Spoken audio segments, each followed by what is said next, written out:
Hey everyone, this is Candice Richardson, licensed clinical professional counselor and the owner of CRA Counseling Consulting Agency and coloroftraumaandhealing.com. I just want to say something I'm noticing amongst my clients and even family members and friends that ever since Donald Trump has taken presidency, people have been a little bit more anxious. It's almost like they don't know what's going to happen.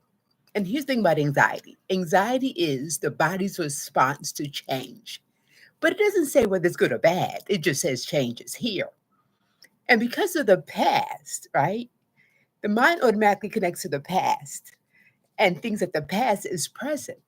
So for some people, the last time Donald Trump was president, it may not have been a very pleasant experience, or they stayed activated because they weren't sure what he was going to do next. So those 4 years were very stressful.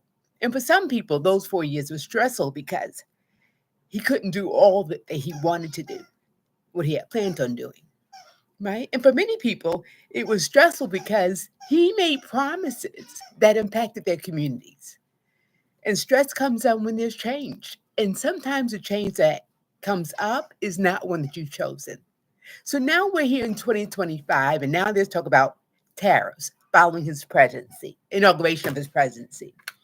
And there are so many people who are afraid, right? And the fear they're feeling is like the fear of being back to being 2020 and to being back in COVID, when you're feeling vulnerable, confused, where you're wondering, should I stock up? What does this mean for my family? Will we be able to survive? Will I be able to financially afford, goods that I need that I normally use, right? So 2020 fear and his 4 years of presidency come up and cause a lot of people to be anxious. And anxiety looks like worrying, being overly futuristic, predicting what's going to happen next, right? So futuristic that you're not quite present. You're not quite here, which is why you start planning as if you know exactly what's going to happen with certainty. When the truth is, we don't know what's going to happen with certainty. We don't know what's going to happen next. We don't know what Canada's going to do or Mexico's going to do. We don't know what Donald Trump's administration is actually trying to barter or negotiate.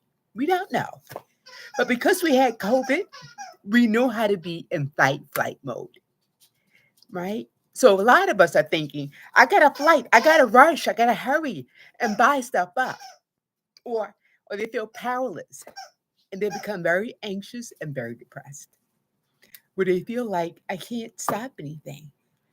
I'm vulnerable. That's my dog in the background. So give a thumbs up for my dog.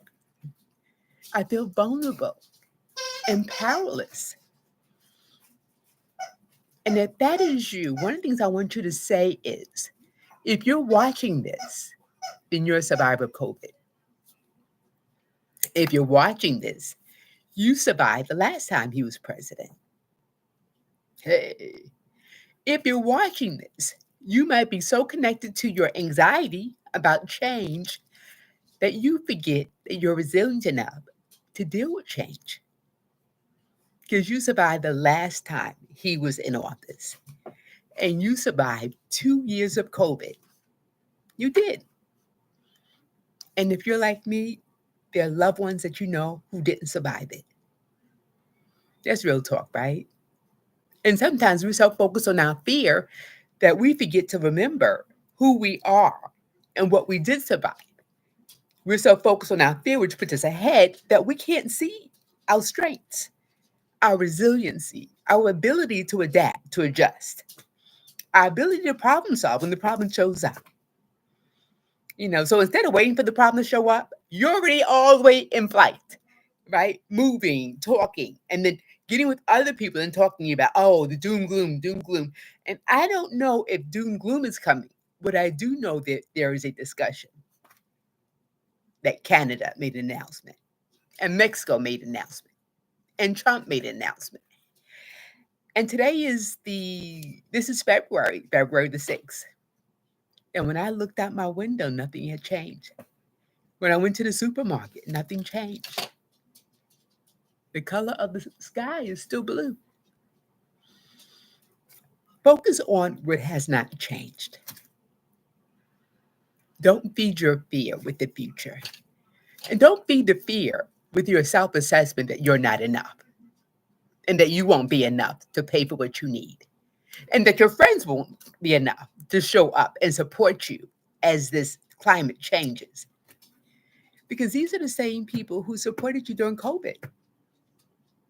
COVID built communities, it built connection. And maybe COVID comes to prepare us, to remind us of the beauty of humanity, to remind us of how great we actually are, right? And at times we're so resilient that we're unstoppable and that we don't function as one. We function as a collective when everything happens, just like 9/11, right? Another traumatic period for Americans. So if I look at 9/11, after that, whenever I would see a plane, my heart would beat fast because my thinking was, oh my God, it's going to crash or it's going to, something crazy is going to happen. It's going to be hijacked. And that wasn't based upon a personal experience. It was based upon what I saw during 9/11. And here's the thing, the brain, nerves that are wired together are fired together, and memories are wired together through those nerves. So if I've got 9/11, I've got COVID, I got the Trump administration, now I got a tariff, I got all these things that are trying to connect together. And I want you to notice something. You survived all of them. If you're watching me, listening to me, you survived all of it. And I want you to remember how you survived 9/11. I want you to remember how afraid you were and how you managed that fear. Did you do breathing? Did you do tapping? Did you find a clinician like me? Here's a plug at Candice.Dickens.com. Did you do body work? Did you do yoga? You take a breath. Did you walk like me? I walked to every place, including those, right? Did your faith come in? Did you pray more? Did you get massages more? What did you do that helped calm down the anxiety so you could be present? So that you can believe that that day of 9/11 was that day. And it doesn't mean it was going to be every day, right? That day that COVID was announced, for 2 years, it was a pandemic. And then it ended in 2022. It doesn't mean that COVID ended, but the pandemic ended. And I want you to remember how you survived. And if you're a Trump supporter or not a Trump supporter, how did you live during that 4 years? What did you do? Because some prices did go up, some things did change. But I want you to remember what you did and what worked and what didn't work. But I want you to remember that you survived. And now we have the tariffs. Who knew? Right? But this is what I do know. You're going to survive it without scaring yourself into fight or flight, or worse, into freeze, where you don't do anything, like a deer in the headlight, right? Where you're like, and you're watching CNN all day, freezing even more.